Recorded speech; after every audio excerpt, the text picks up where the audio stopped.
Jesus. Amém. Amém. Agora nós passamos para o momento da palavra. Hoje nós damos continuidade lá na exposição de Lucas. Hoje é a 25ª mensagem. Nós estamos caminhando, nem parece, né? Hoje lá no Evangelho de Lucas, capítulo 4. Semana passada nós vimos, né, o princípio ali da tentação de Jesus. Nós entramos no campo aí onde Jesus está sendo tentado, depois de ele ser batizado. Lucas ali diz, ali comprova a sua, possivelmente a sua, fugiu a palavra, a sua hereditariedade, né, ali na genealogia, a sua hereditariedade biológica, possivelmente a de Maria, né, como foi dito, e assim comprovando que ele realmente também vem da descendência de Davi, como diz em Mateus. Retorna, a de Lucas retorna até Deus também, que quer mostrar que Jesus é o Filho de Deus, o Messias esperado. E agora Jesus é levado ao deserto pelo Espírito Santo, o mesmo que o capacitou ali no batismo, para ele ser tentado pelo diabo. Nós vimos ali o versos 1 e 2, semana passada, onde Jesus, cheio do Espírito Santo, é levado ao deserto. Nós vimos ali com as questões com relação ao deserto, com relação à tentação, que é a provação. Nós vimos ali também que aquele tempo também simbolizava sempre ali a simbologia que Jesus é o Israel que estava no deserto. O que o Israel no deserto não conseguiu fazer, Jesus está fazendo. Nós veremos isso um pouquinho também hoje. E que Jesus vimos também o tentador, né? A pessoa, o diabo, né? Satanás, quem é ele? Vimos um pouquinho ali, bem rapidamente. Vimos o que ele faz, o que ele começou a querer tentar, para tentar Jesus, né? Não tentar como nos tenta. Foi explicado um pouquinho também com relação a Jesus, né? Que ele não sofre a tentação que nós sofremos, mas ele sofre a tentação da humanidade, né? Como a fome, né? Como sede, coisas que são do ser humano sem ser corrompido. Até o ser humano corrompido também tem, né? Mas no ser humano ali, como deveria ser. E hoje nós vamos entrar na tentação em si, nas investidas de Satanás. Lucas capítulo 4, a partir do verso 3 até o verso 13, diz assim: Disse-lhe então o diabo: Se és o Filho de Deus, manda que esta pedra se transforme em pão. Mas Jesus lhe respondeu, está escrito, não só de pão viverá o homem. E levando, mostrou-lhe num momento todos os reinos do mundo. Disse-lhe o diabo: Dar-te-ei toda a autoridade e a glória destes reinos, porque ela me foi entregue, e a dou a quem eu quiser. Portanto, se prostrado me adorares, toda será tua. Mas Jesus lhe respondeu: Está escrito, ao Senhor teu Deus adorarás, e só a ele darás culto. Então o levou a Jerusalém e o colocou sobre o pináculo do templo, e disse: Se és o Filho de Deus, atira-te daqui abaixo, porque está escrito, aos seus anjos ordenará a teu respeito, que te guardem, e eles te sustentarão nas suas mãos, para não tropeçares em alguma pedra. Respondeu-lhe Jesus: Dito está, não tentarás o Senhor teu Deus. Passados que foram as tentações, de toda sorte, apartou-se dele o diabo, até o momento oportuno. Amém? Vamos orar mais uma vez? Senhor Deus, mais uma vez nós pedimos, Senhor, eu te clamo que o Senhor possa me conduzir, Senhor, nesse momento, porque nesse momento é o momento onde o Senhor fala com o teu povo. Não que seja eu falando, Pai, mas que seja o Senhor. E fala comigo, Pai, continua falando. Nos edifica, Senhor, na tua palavra. Assim nós choramos em nome de Jesus. Amém, Pai. Amém. Estou voltando. O Evangelho de Lucas é o Evangelho que foi uma investigação, onde Lucas escreveu ali para poder estar fortalecendo a fé de Teófilo. Sempre falo isso, né? A gente não perdeu o porquê foi escrito, né? Ali, Lucas começa a registrar porque Deus voltou a falar com o seu povo depois de 400 anos de um silêncio, após o profeta Malaquias.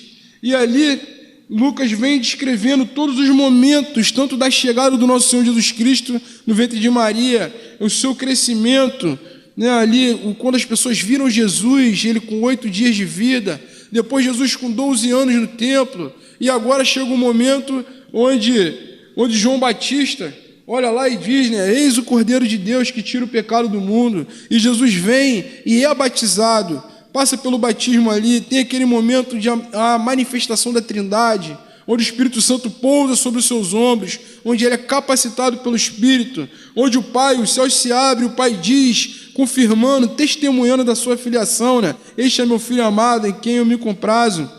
E Jesus agora é levado ao deserto.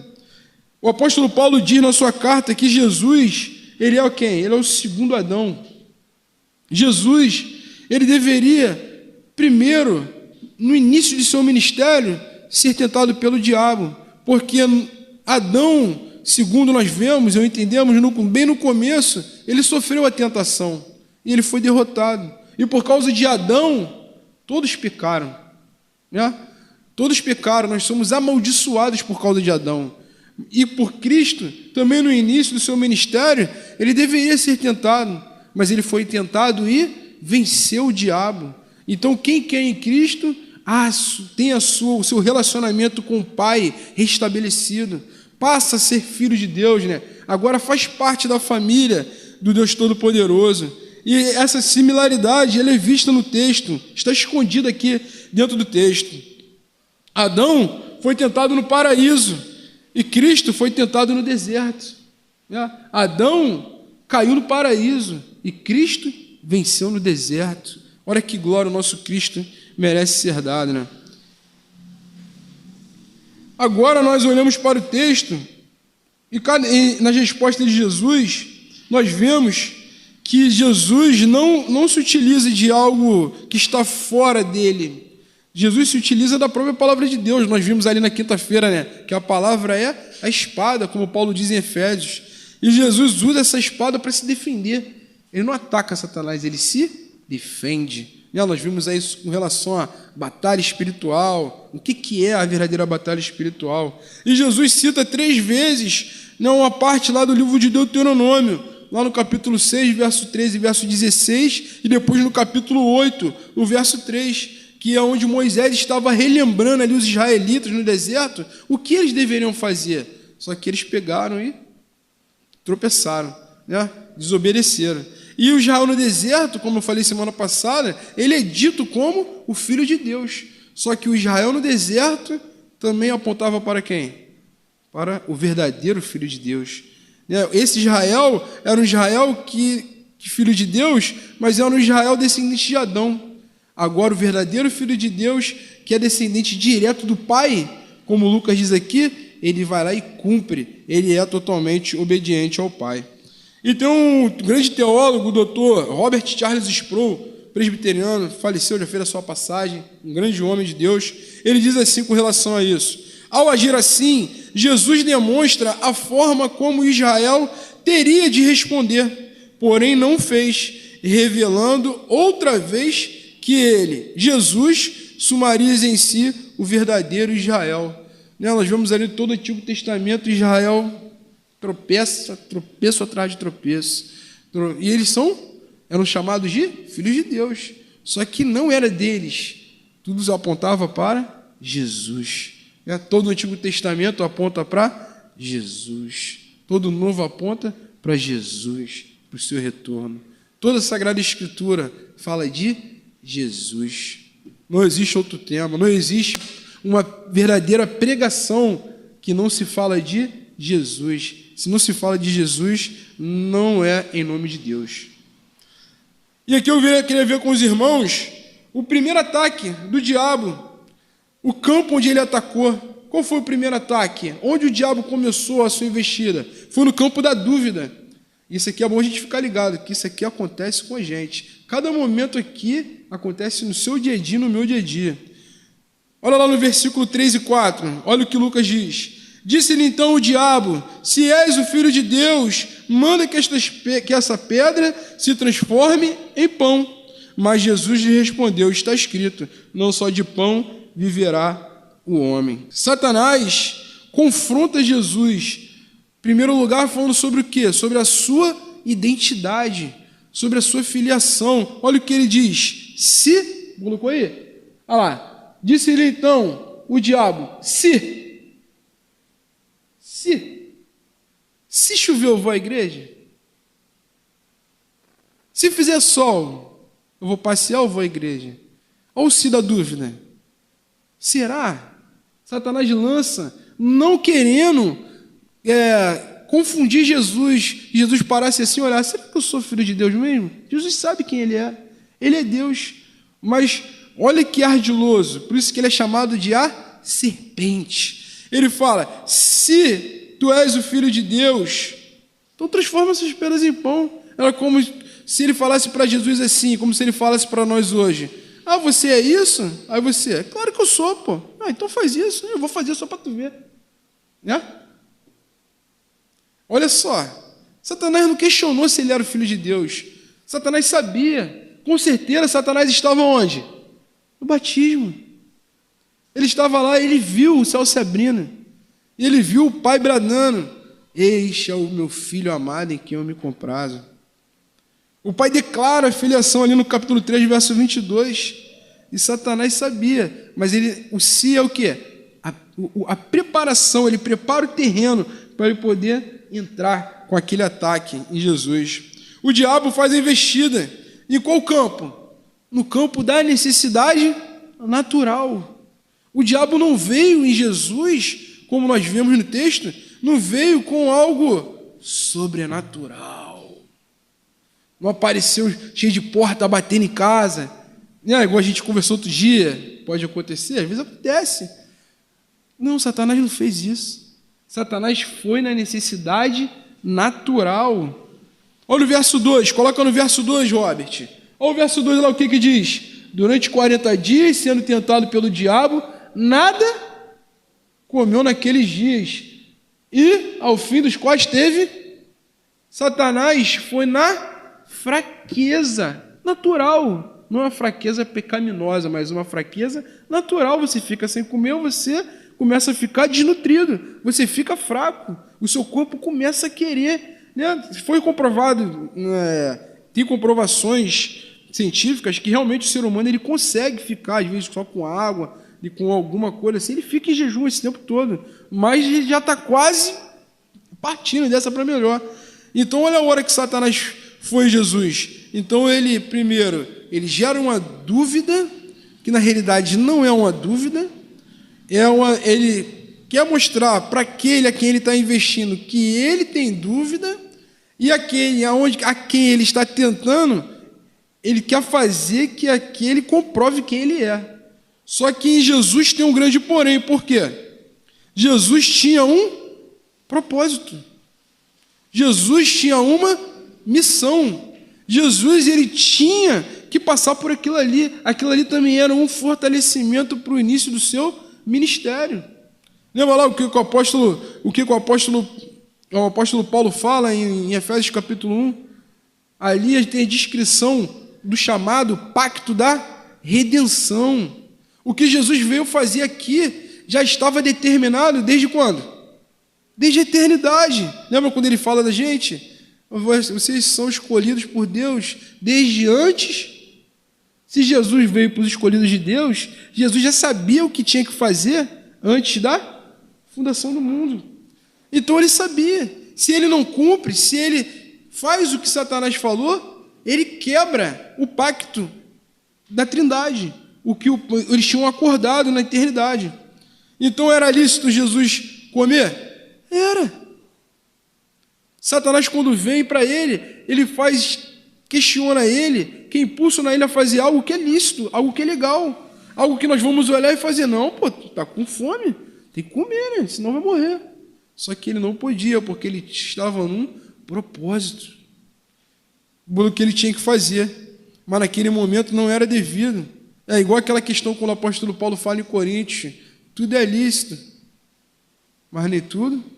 Naquele momento, era lícito para Jesus comer, mas não convinha, porque ele tinha uma missão. E a resposta de Jesus no verso 4? Olha lá o que diz. Mas Jesus lhe respondeu: está escrito, não só de pão viverá o homem. E Jesus, em sua primeira fala, é a primeira fala dele no início do seu ministério, é a primeira coisa que Jesus fala, segundo Lucas. O que Jesus fala? Jesus fala da palavra. Olha a importância das Sagradas Escrituras. Algo que muitas vezes é deixado de lado hoje, as pessoas não leem, não dão valor, ou pega, deixa para lá. A Bíblia, Jesus, o próprio Deus, ele poderia fazer o que ele quisesse, mas ele naquele momento, como homem, ele recorre à palavra, ele recorre à Sagrada Escritura. Aí que ele diz: não só de pão viverá o homem. No Evangelho de Mateus, Mateus completa essa passagem, que está lá em Deuteronômio 8, verso 3, né, que diz: mas tudo o que procede da boca do Senhor viverá o homem. Então não só de pão viverá o homem, mas de toda a palavra que procede da boca de Deus, que é a palavra. Nós não seremos somente alimentados pelo que nós comemos no físico, no natural, mas também nós somos alimentados pela palavra, pela presença de Deus. E aqui até a gente pode até abrir um pouquinho, entrar no campo sobrenatural, porque realmente quando você faz eu faço isso por experiência, né? Experiência não é regra para todo mundo, mas quando você faz um jejum, possivelmente Deus também pode te ajudar, que você cumpra o seu jejum, o propósito. Deus é misericordioso. E ali, Jesus responde a ele com a palavra. E Jesus faz o quê? Jesus repele Satanás, usando a autoridade das Sagradas Escrituras. Jesus não expulsa Satanás.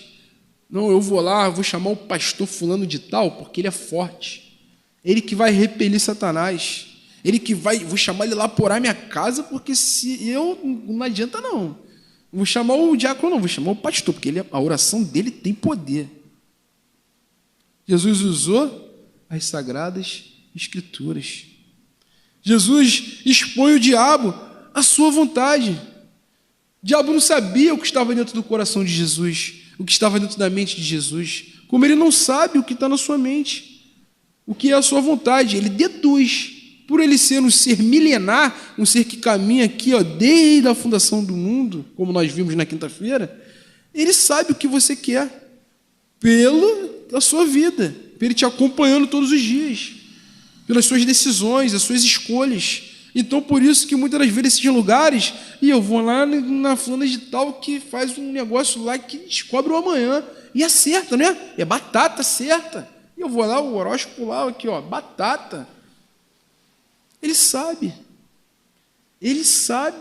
e ele vai chutar certo. Não é igual as pessoas quando vai jogar na Mega Sena e marca ali, acertou, não. Satanás, ele avalia, ele faz o diagnóstico dos seus 30 anos de vida, e ele vai lá e... Por que não tinha nada para ele acusar Jesus fora isso? Porque Jesus é puro, Jesus sempre foi santo, então ele tenta ali, naquela vontade natural de Jesus. E Jesus aqui, dizendo isso, o que Jesus fala? Jesus expõe ele à sua vontade interior. Quando você quer que eu faça a pedra virar pão, eu não quero satisfazer a minha necessidade natural. Por quê? A minha vontade a minha comida e a minha bebida é fazer a vontade do meu Pai. Não é o que ele diz à mulher samaritana? Em João capítulo 4? A minha comida consiste em fazer a vontade daquele que me enviou e realizar a sua obra. Então, para Jesus, o mais importante não era comer, mas era realizar a obra do Pai. Era mesmo aquela fé, uma fé que a gente pode olhar de um exemplo de um homem, Abraão, quando Deus pede que ele leve Isaque. Segundo o texto lá, se eu não me engano, em Hebreus, vai dizer que Abraão, ele tinha certeza que Deus ia ressuscitar o seu filho. Por isso ele leva. Que fé! Não era algo que ele fez porque apenas Deus mandou. Ele queria além do normal.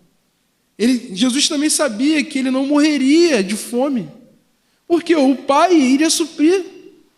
Era como se Satanás nesse momento falasse assim para Jesus: pô, você é filho de Deus, e tu está 40 dias com fome, você vai morrer de fome, transforma a pedra em pão.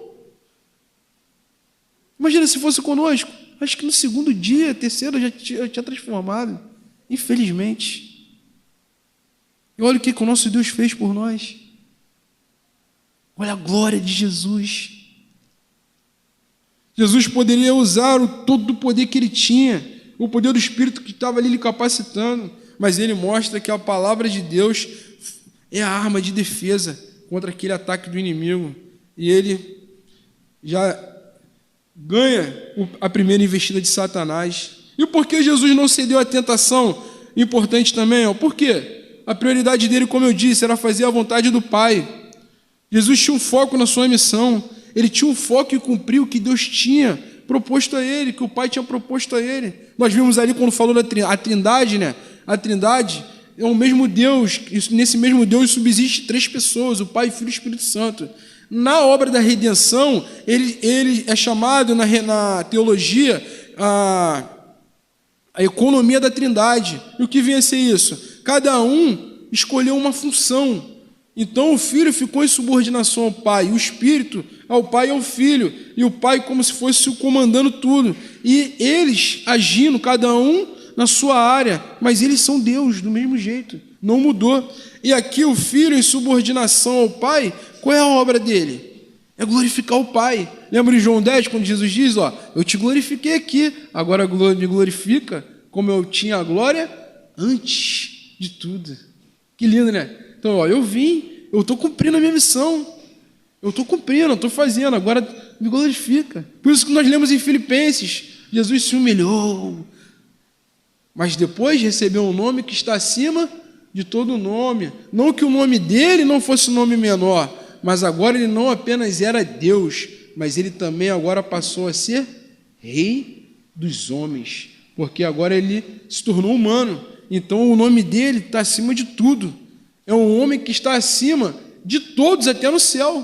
Porque o maior homem aqui na terra, o que ele falou? Era João Batista. E mesmo João Batista estava debaixo do menor do céu. E Jesus, sendo um homem, agora estaria acima de todos. Porque, além de homem, ele é Deus. E o homem, não só por ele ser Deus, mas porque ele também, como homem, teve méritos. E o mérito dele começa aqui, já sendo vitorioso em cima de Satanás. Jesus também ele não seguiu aquele conselho de Satanás, por quê? Porque ele não cedeu, né, aquela investida. Porque ele não iria seguir o conselho de Satanás, o diabo. O conselho de Deus é bom, o conselho do diabo é mau, é maligno. Só que quando Deus nos aconselha, nós sabemos que é bom, nós vemos que é bom. Agora, quando Satanás vem nos aconselhar, nós confundimos e achamos que é bom. Porque se a gente não tiver fincado na palavra, a gente aceita, a gente abraça. Mas Jesus estava fincado na palavra. Por isso que ele repeliu, não só de bom viverá um homem, mas sim de toda a palavra que sai da boca de Deus. Jesus não iria querer se colocar com o diabo. Como é que o próprio Deus, o ser humano perfeito, o segundo Adão, o que ganharia o diabo e viria cumprir aquele pacto das obras que foi quebrado, ele ia seguir o conselho de um anjo caído? Não, negativo. E nós, como filhos de Deus? Será que nós seguimos o conselho dos anjos caídos? Quando vem aquela mensagem e a gente te abraça, mas a gente abraça com dúvida? Muitas das vezes, se a dúvida, na grande maioria, é porque não é de Deus. Porque a palavra não gera dúvida. A verdade, ela é inerrante, ela é infalível, ela cura, ela liberta, como se diz, ela cura, liberta e santifica. Agora, se a dúvida, se gera confronto, gera separação, é porque não é de Deus. É igual a questão das doutrinas. Se há separação, algo está errado. Se vem sendo de um jeito, do nada querem mudar, ao decorrer da história, tem a mão de Satanás naquele local. Jesus não se colocaria em pé de igualdade com Satanás. Jesus também não cedeu porque a operação sobrenatural, o milagre, qual o propósito do milagre? Qual o propósito do milagre? Em João, no final do Evangelho de João, no capítulo 20, João diz, estes sinais foram escritos para que vocês vendo, vocês lendo aí, a gente quer ler, vocês tenham fé, possam crer que Jesus é Deus. Então, todo milagre é para validar a pregação do Evangelho.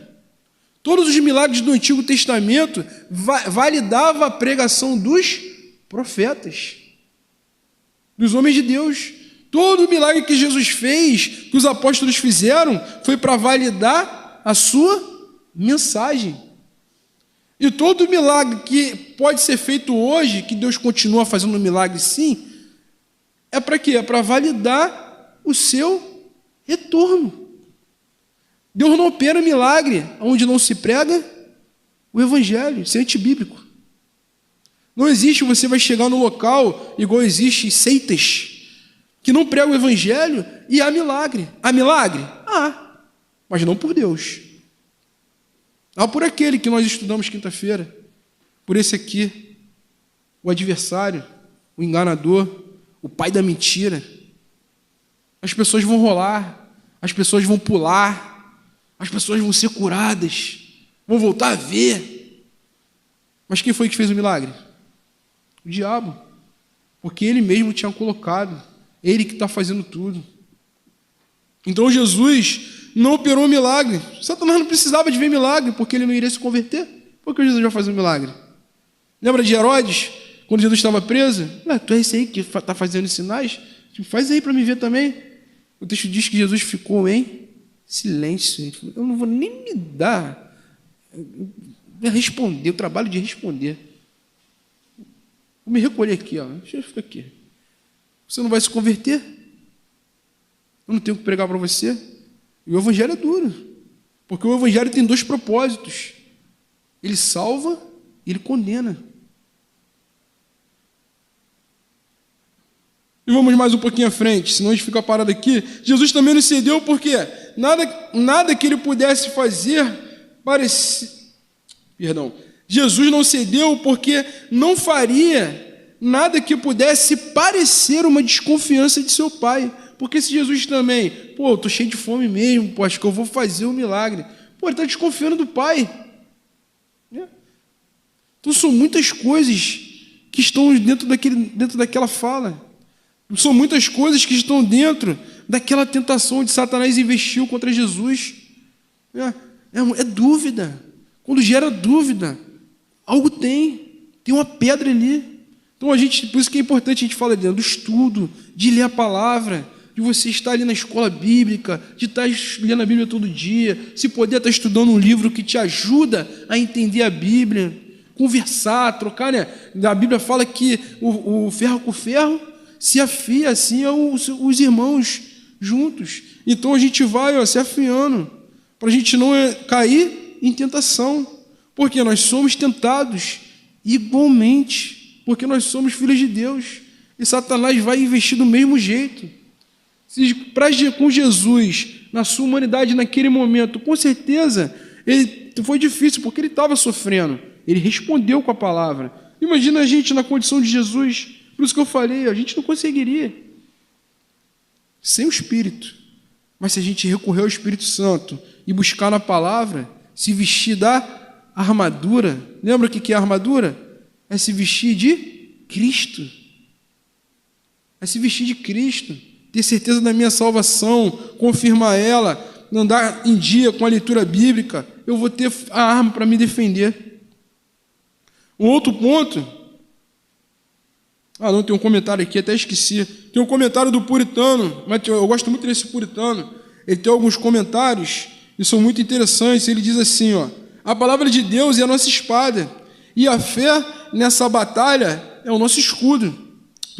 E a fé nessa palavra é o nosso escudo. Devemos, portanto, ser poderosos nas Escrituras e entrar nessa força, prosseguir em nossa batalha espiritual sabendo o que está escrito e fazendo o seu uso. Então, a palavra é a espada e a fé nessa palavra é o nosso escudo. Se eu não leio a Bíblia, eu não tenho espada. Logo, eu não tenho escudo, porque eu não tenho a fé. Porque a fé é gerada pelo que a gente ouve, o que a gente lê. Então, se eu não leio, eu não medito, eu estou livre, eu estou de peito aberto para as investidas de Satanás. E Deus vai, um bom pai que quer treinar o seu filho, o que ele vai fazer? Ele vai permitir, porque a gente só aprende sofrendo, né? É uma frase que tem às vezes no quartel: só a dor gera a compreensão. Os treinamentos dos cursos, mas só a dor gera compreensão. Às vezes, quando não há dor, é só carinho. Não faz. Você não vai fazer. Agora, quando há dor, quando há feridas, quando há cicatrizes, aí há compreensão, né? O segundo ataque de Satanás, dos versos 5 a 8, diz lá, né? E elevando, mostrou-lhe, num momento, todos os reinos do mundo. Disse-lhe o diabo: dar-te-ei toda esta autoridade e a glória destes reinos, porque ela me foi entregue, e a dou a quem eu quiser. Portanto, se prostrado me adorares, toda será tua. Mas Jesus lhe respondeu: está escrito, ao Senhor teu Deus adorarás, e só a Ele darás culto. A segunda tentação, Satanás vai tentar Jesus com relação à autoridade, com relação à glória. Olha o que ele diz, ele pega aí, uns dizem que possivelmente ele foi levantado porque ele estava no deserto. Satanás levantou ele lá no alto, e segundo ali a geografia local, se ele fosse elevado, ou colocasse ele num alto monte, ele veria ali as cidades, né? Então, tudo isso eu vou te dar, se prostrado me adorar. Já João Calvino, né, eu também concordo com o comentário dele. Ele diz que pode ter sido uma ilusão. Satanás tem o poder para fazer uma ilusão. Então, Jesus, naquele momento fraco ali, 40 dias com fome, Satanás criou uma ilusão. E Jesus viu todos os reinos do mundo. É como se ele passasse pelo globo ali, ó, e visse todo mundo. Porque quando ele fala reino aqui, é tudo, o mundo inteiro. Porque foi me dada autoridade. Ele leva Jesus a ver tudo. Só que tem um grande problema. Por quê? Satanás, ele é chamado de o príncipe do mundo. Mas ele é soberano sobre o mundo? Não. Então Satanás, ele vai tentar Jesus com algo que já estava escrito que iria ser dado a Jesus. Como a gente falou em Filipenses 2, né? Ele vai ser elevado, ele vai sentar no trono, o nome acima de todo nome, glória, autoridade, poder. Só que Satanás não tinha autoridade para fazer isso. Então Satanás tentou ele também com a mentira, porque o diabo, ele é o pai da mentira. Então ele pega e vai a Jesus, tentando levar Jesus a conquistar algo que já havia sido prometido, sem ele passar por sofrimento, sem ele passar pela cruz. Porque Jesus, o que diz lá em Filipenses? Jesus veio, encarnou, se humilhou, viveu o que a gente viveu e morreu na morte de cruz. E depois de sobremaneira foi exaltado. Então Jesus tinha que passar por toda a sua missão. Satanás ofereceu a ele o quê? Uma glória sem cruz, uma vitória sem sofrimento. Isso, ele não faz isso com a gente todos os dias? Faz. Eu estava comentando com um colega hoje, eu vou regularizar, eu tenho uma moto, a motinha está lá parada, está lá guardada, velhinha, aí eu vou regularizar, porque é melhor, né, gastar menos a moto para ir trabalhar. Aí pensei em contratar um despachante do Detran. Hoje, não todos, mas algumas pessoas, mas eles pegam o sistema, o despachante ele faz o quê? Não, eu sei o caminho, eu conheço fulano de tal. Aí você vai e corrompe aquela pessoa, ele vai e te oferece, aí você, não, é mais fácil, eu tenho que trabalhar, eu tenho que estudar, eu tenho que ajudar em casa, eu tenho que ajudar, eu tenho que fazer aquilo, eu não vou ter tempo, então eu vou economizar no tempo, então eu vou contratar uma pessoa dessa. Só que aí, antes de eu quebrar a lei dos homens, eu quebro a lei de Deus. Por quê? Eu quero conquistar, resolver o meu problema, mas não quero passar pelos trâmites. Eu não quero ter ali, ter que passar, de ter que ir lá, dar entrada, pagar um Duda, depois entrar na fila, apresentar, pegar o veículo, levar lá para fazer vistoria, aí tem que estar tudo direitinho, voltar, emplacar. Ixi, durar 6 meses, mais ou menos, 3 meses, não sei. Aí ali resolve em 1 mês, dependendo do valor, 15 dias. A placa até vem em casa. Isso não acontece aqui não, né? Isso aí é outro país. Então, é a mesma coisa. Ele veio mentindo. E que? Tentando lhe fazer que Jesus obtesse o que já lhe era prometido, mas sem o sofrimento. O diabo é mentiroso. Ele é o pai da mentira. Ele disse que era dono de tudo. Só que ele profere mentiras. Não tem como nós pegarmos e acreditarmos em muitas das coisas que são ditas mundo afora. Muitas das coisas que até são ditas dentro da própria igreja. Por isso a necessidade da gente pegar e estar fincado na Bíblia. Eu falo isso direto, né? Leia a Bíblia. Leia a Bíblia. Estude, medite, pega os símbolos de fé, a confissão de fé, o catecismo, o breve catecismo. Tem também, que ninguém fala, o diretório de culto. Como é que é o culto? Como funciona o culto? Como deve ser o culto? Tudo está na Bíblia. Aí esses documentos eles vão te guiar a você entender como Deus quer que você viva, como Ele quer ser adorado, como você tem que caminhar no seu dia a dia. Tudo está ali, a cartilha está pronta. Mas aí quando a gente não busca, o que a gente faz? A gente acha que faz algo certo, fazendo errado. E Satanás, ele faz o quê? Você está contando do mesmo jeito, pô. Então tá bom, Deus vai aceitar. Eu estou lá, eu estou de coração, eu estou sincero. Vou fazer um negócio legal aqui. Vou montar um teatro aqui no meio do culto, do domingo do Senhor. No culto do Senhor. Vamos aqui fazer aquela dança bonita. Vou tirar a pregação, só hoje, né? Hoje não tem problema não. Só dança. Está errado. Porque está lá escrito. Então, pequenas coisas vão sendo lançadas, e se a gente não tiver o entendimento, a gente vai cair. Olha o que Jesus respondendo a ele. O que Jesus diz? Ao Senhor teu Deus adorarás, e só a Ele darás culto. Satanás tinha proposto, que Jesus o adorasse. Eu esqueci de um ponto essencial. O que Satanás usa aqui? Essa? Não, perdão. É a outra. Estou confundindo. Voltando. Jesus responde a ele porque ele queria que Jesus o adorasse. Se prostrado me adorares. Olha que bicho audacioso. Como é que vai falar isso para Deus? Né? E hoje tem gente que é pior do que Satanás, que quer ser Deus. Isso aí. Os outros falam cada coisa. Tem gente que quer ser apóstolo. Tem gente que fala, não, Jesus, calma aí, Jesus, que eu estou falando. Pregador falando isso. Isso é loucura.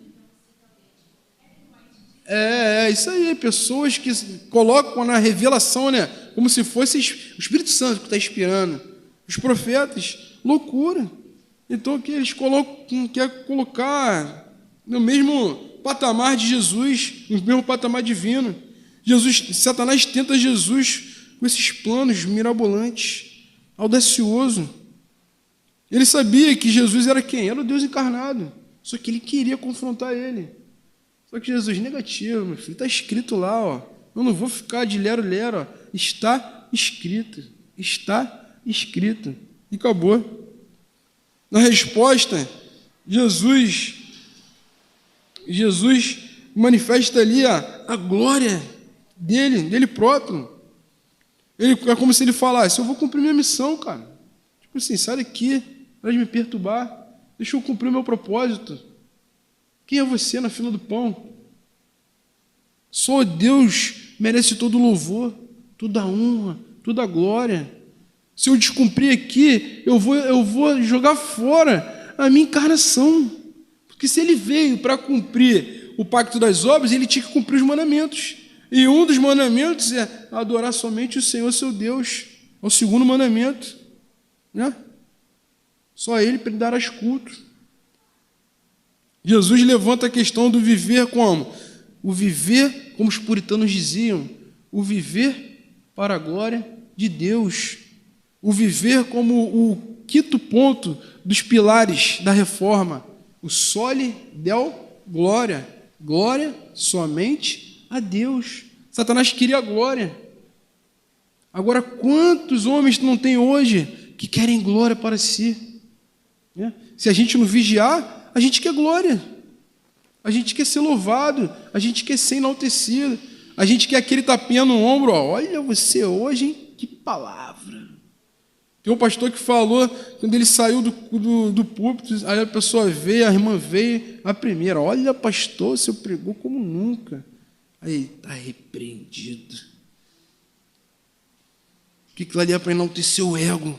Não que você não mereça ser elogiado, porque a pessoa fez um bolo maravilhoso, fez uma feijoada maravilhosa, para a glória de Deus, mas você também, que feijoada, comida boa, esse tempero foi com amor, foi com carinho, né?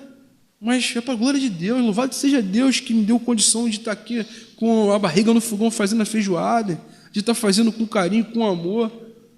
Não, então, a gente tem que ficar ligado, senão ele vai vir, vai fazer a mesma coisa, ele vai nos tentar com as facilidades, ele vai nos tentar com a gente querendo glória para nós mesmos. Ele vai nos tentar querendo que a gente passe e cumpra a nossa missão pelo caminho mais fácil. Não? É igual um exemplo aqui na igreja presbiteriana. Se você quer ser pastor, você tem que fazer o quê? Tem que ir para o seminário presbiteriano. Não tem como, a regra da igreja. Eu vou querer fazer um seminário em outro lugar de menos tempo para querer ser pastor? Eu estou querendo pegar um atalho? Está errado. Aí Satanás vai fazer o quê? Mas o seminário é tudo igual. O que você vai estudar naquele, vai estudar nesse também, besteira. Só essa igreja que tem que ficar 4 anos lá, 5 estudando, depois mais um ano sendo tutorado por um pastor, e uma outra igreja que não é nem a sua. Pelo amor de Deus, faz ele 2 anos online, ordena e está tudo certo. Ele vai fazer isso. Ele vai lançar. E aí, se a gente não estiver ligado, a gente vai cair. Mas se a gente estiver firme na caminhada cristã, a gente vai fazer o quê? A gente vai glorificar a Deus com a nossa vida. A gente vai estar ligado em tudo e vai pegar a Bíblia e vai viver como os reformadores falavam, uma ortopraxia. O que significa isso? É viver a doutrina correta, pegar a doutrina correta e colocar ela em prática. É a doutrina na prática. É a Bíblia na prática no dia a dia. E o terceiro ataque, lá no versos 9 a 12, diz lá, então o levou a Jerusalém e o colocou sobre o pináculo do templo e disse, se és o Filho de Deus, atira-te daqui abaixo, porque está escrito, aos seus anjos ordenará a teu respeito, que te guardem, e eles te sustentarão nas suas mãos, para não tropeçares em alguma pedra. Respondeu-lhe Jesus, dito está, não tentarás o Senhor teu Deus. Então, verso 12. Olha o que ele diz. Isso é muito feito hoje em dia. Eu ainda digo mais, é o que é mais feito hoje em dia.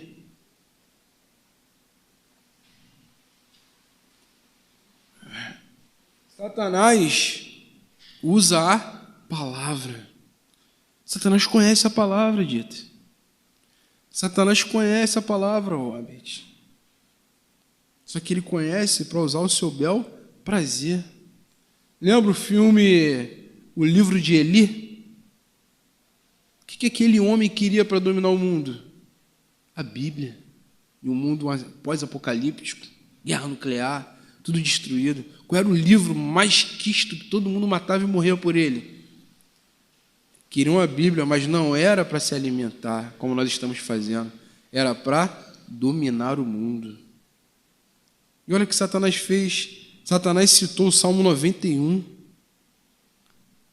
Mais uma vez, uma proposta pecaminosa. Você não é filho de Deus? Ele falou que vai dar ordem. Vai lá. Vai lá. Pula. Comprova. Me mostra aí. Que eu vou bater palma. Por essa glória. que Deus tem, vai enviar os seus anjos para te guardar. Satanás pega um texto e usa fora do contexto. O que as pessoas fazem hoje, influenciadas por Satanás? Pegam um texto, usa fora do contexto, aí é um pretexto que se torna uma heresia. Aí a gente vai olhar aí, as seitas, as doutrinas erradas, as coisas que as pessoas ficam brigando aí nos concílios. Poxa, mas já foi feito assim desde lá, com a igreja primitiva, dos pais apostólicos, ali todo o tempo, passou pelos reformadores, pela época dos puritanos, veio, mas de novo volta lá, as mesmas coisas sendo perguntadas. Mas pode isso, mas pode aquilo, e está lá. Ah, mas é cultura. Ah, mas era o tempo. Não. E vem dado certo. Ele vem lançando as sementes em vários lugares. Né? Satanás olhou assim o campo, encheu a mão de semente ruim, de joio, e vai. Aí se a gente não quer se debruçar na palavra, a gente vai abraçar. Ai, que coisa linda. Mas por que não pode? Não, porque não pode fazer isso, não, porque não pode fazer aquilo. Mas é tão legal. Então, as coisas vão, e Jesus, ele tenta Jesus com a palavra. De novo ele fala, se és o Filho de Deus. Se ligou nessa parte? De novo ele cita, se és filho de Deus, assim, Deus vai te guardar, pô. Teu pai falou que vai te guardar. Então vai lá, pô. Pode ir, pô. Vai lá. Você é policial. Vai lá evangelizar lá dentro do complexo. Pode ir, pô. Vai lá, sozinho. Vai lá. Vai lá, evangeliza lá. Para lá na boca de fumo. E evangeliza lá. O que Jesus falaria? Não tentarás o Senhor teu Deus.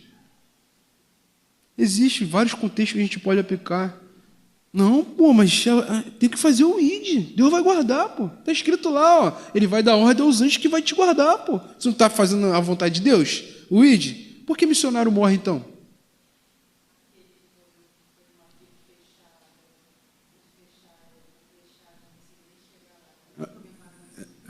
Por que sozinho? Por que? Não, eu tive um sonho, e Deus me mandou eu ir lá naquela tribo de canibais. Ai, é Deus falando comigo. Eu vou. Morreu. Foi Deus?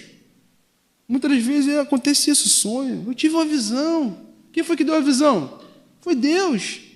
Satanás possivelmente deu a visão aqui. Foi sonho. Satanás também pode dar sonho. Né? Complicado, né? Então a gente tem que fazer o quê? Usar como Jesus fez, a resposta dele, que fala em Deuteronômio 6,16. Não tentarás o Senhor teu Deus. Jesus de novo usa a palavra, relembrando o verdadeiro israelita, respondendo como Israel deveria responder no deserto, daquele contexto lá de Deuteronômio, que eles tropeçaram, não fizeram o que tinha que ser feito, não cumpriram o que o Pai tinha falado. Jesus cumpriu no deserto o que o Israel não tinha cumprido. É o que a gente deve cumprir no deserto do mundo, no deserto da vida. Muito interessante, né? Isso tudo, o que a gente aprende? Mais do que a gente já aprendeu, né? Hoje eu vim misturando a aplicação com o meio da exposição. Cristo venceu a concupiscência da carne, um desejo normal, a fome. Cristo venceu a concupiscência dos olhos, a glória do mundo. Naquele momento, não era o momento, tudo tinha o seu tempo. Cristo venceu a vontade ali, de ser glorificado, porque Deus tem vontade de ser glorificado. Deus quer ser idolatrado, sabia disso? De alguns teólogos que falam que Deus é exibido. Ele pode. Chega na praia e olha aquele marzão gigantesco, as nuvens, o sol. Aí quando vem descendo o sol está nascendo, aí vem aquela divisão de cor, o azul escuro, o azul claro, aí vem aquele vermelho, aquele vermelho lindo, aquele meio dourado. Caraca, aurora boreal. Deus é exibido, ele pode ser exibido, Ele quer ser idolatrado, Ele quer ser glorificado, Ele quer que a gente chegue aqui e fale: louvado seja o teu nome. Senhor, eu sou pecador, mas o Senhor tem que ser louvado. Então receba todo o louvor, toda a adoração, receba toda a glória.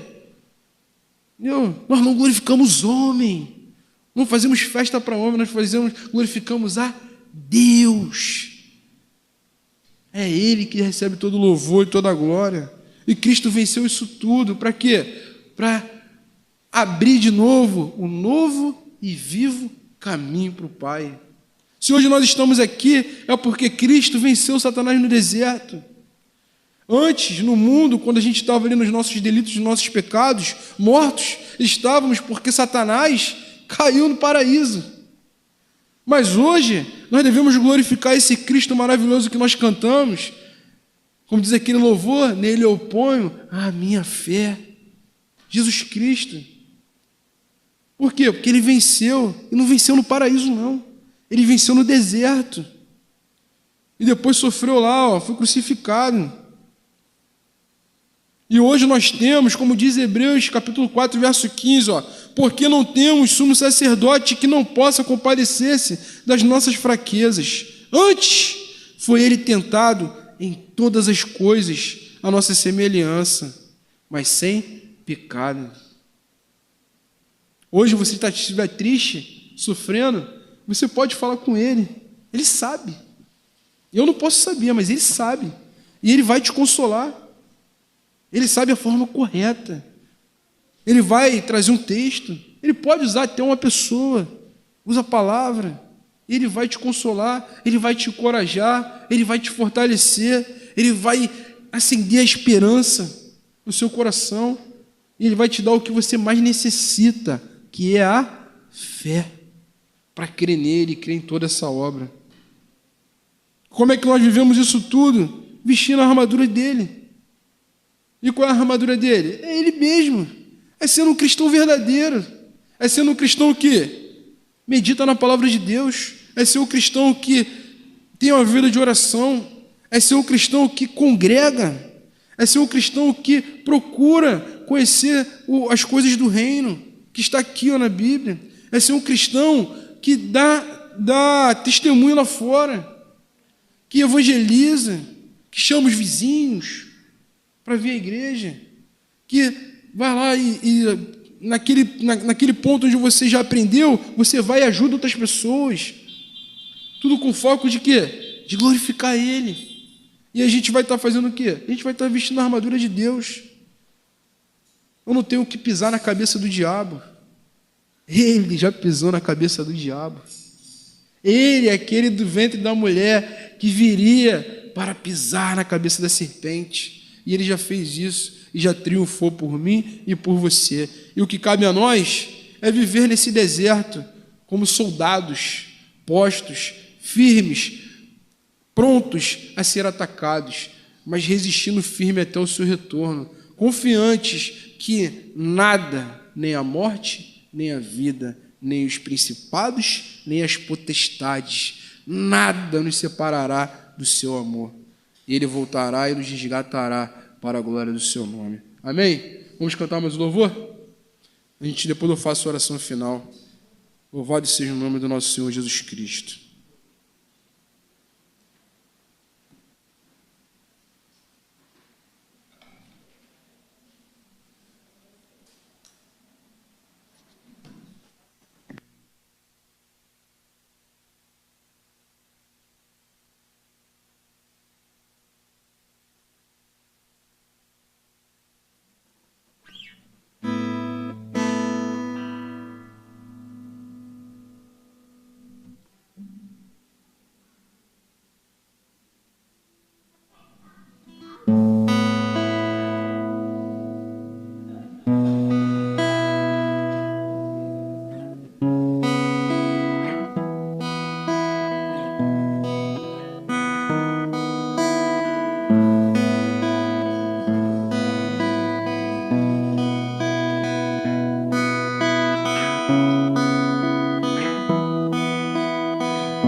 Por seu sangue me lavou pelos cravos, livre sou. Pela dor me curou, a vitória me entregou. O poder do pecado foi quebrado por Jesus.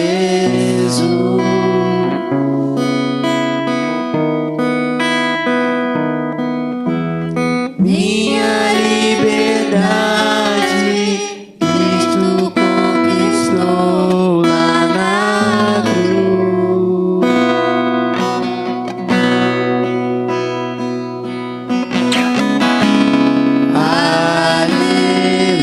Aleluia,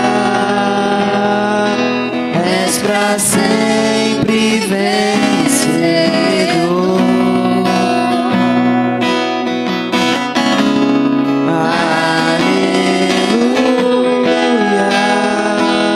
Minha vitória está em ti, a morte não te prendeu, és rei que ressurgiu, reinando em glória, ressuscitado,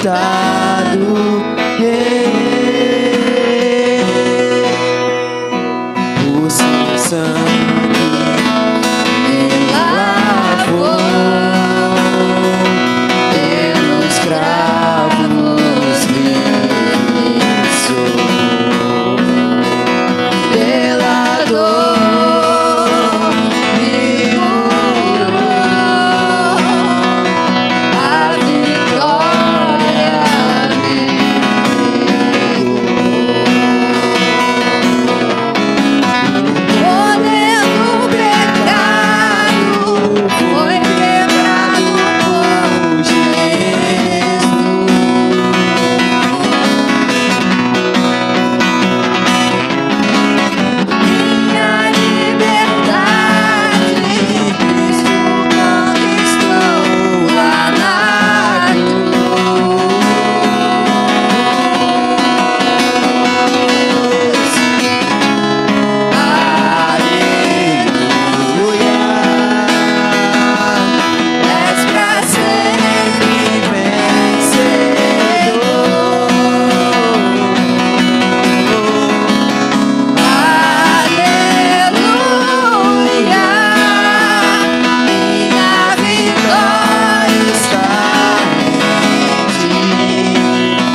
ressuscitou, viver está, reina em vitória nas alturas.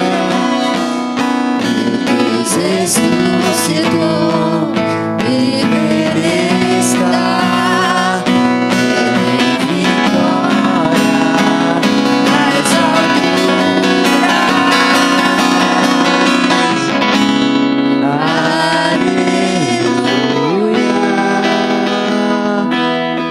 pra sempre vencedor.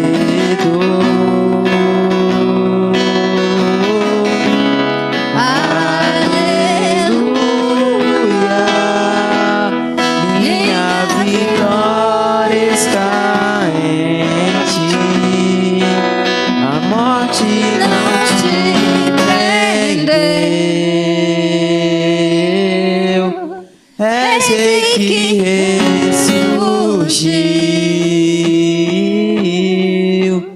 reinando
eterno Pai, louvado seja o Teu nome, Senhor Jesus. Hoje nós Te glorificamos mais uma vez porque vimos o triunfo da Tua vitória e foi por nós, Senhor.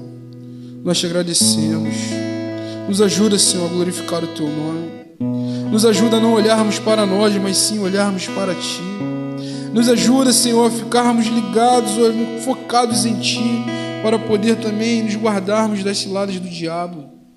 Porque nós sabemos que nós estamos em guerra, somos soldados e precisamos de ser abastecidos pelo Teu amor, pela Tua graça e pela Tua misericórdia. Oh Deus, que o Teu Espírito Santo possa nos fortalecer e que a nossa vida seja para a Tua glória.